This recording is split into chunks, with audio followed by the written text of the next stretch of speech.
The bottom line is that I'm convinced that there's no sound medical reason to wear a mask. Masks are bad for us physically, and they're bad for us mentally.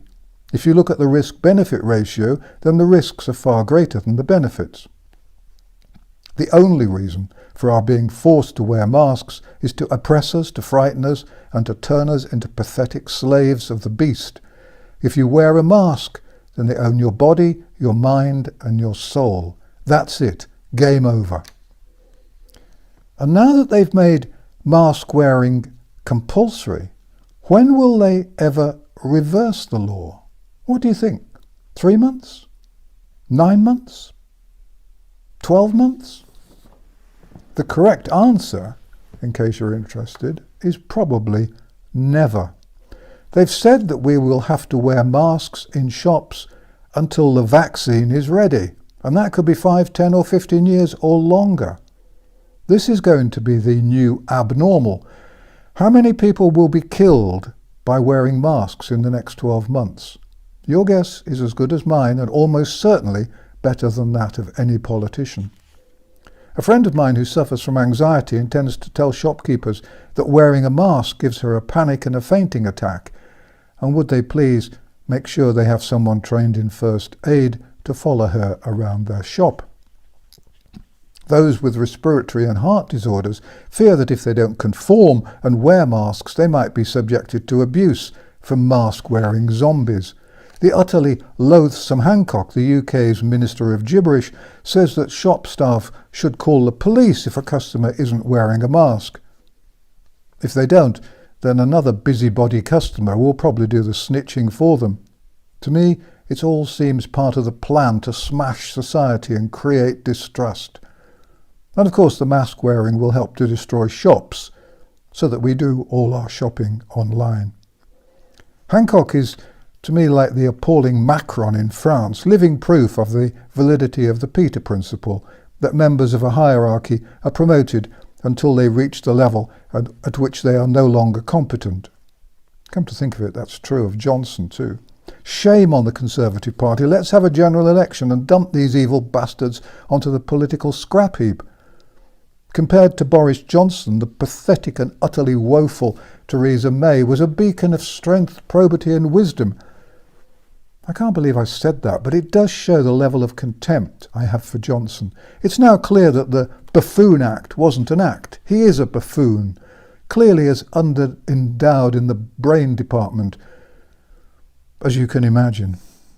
Incidentally, the psychologists advising the government obviously think that the term face covering, the new preferred term, is somehow more acceptable than the word mask.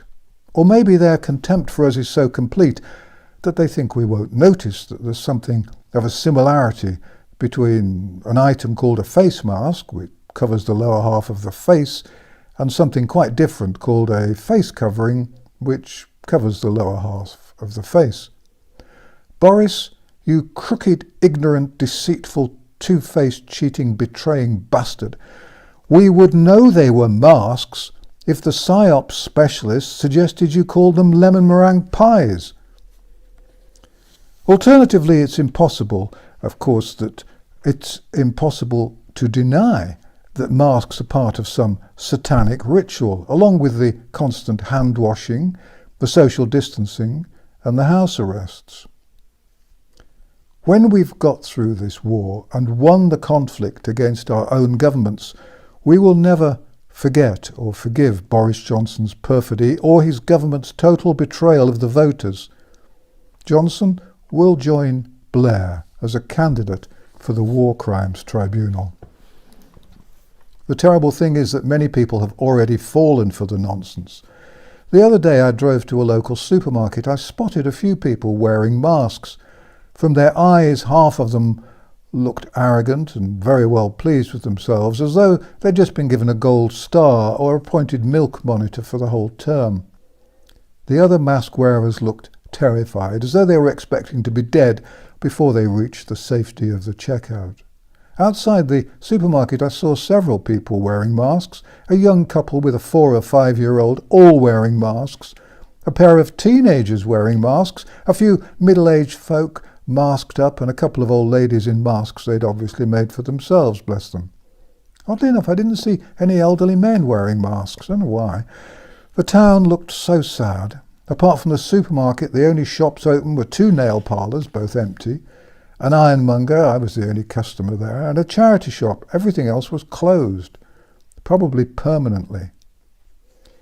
It's clearly not being unfair to say that the mask wearers are not God's brightest creations. However, the really sad thing is that the mask-wearing zombies are too stupid, too ill-informed to realise that they're playing into the enemy's hands. Some of the zombies actually seem to think they're helping to save lives.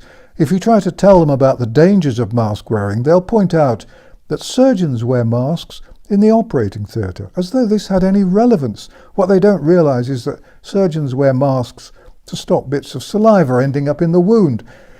They don't wear them to prevent the flow of diseases. They don't usually wear them all day long. They don't wear them outside the operating theatre, and they certainly don't wear them while walking about and requiring extra oxygen.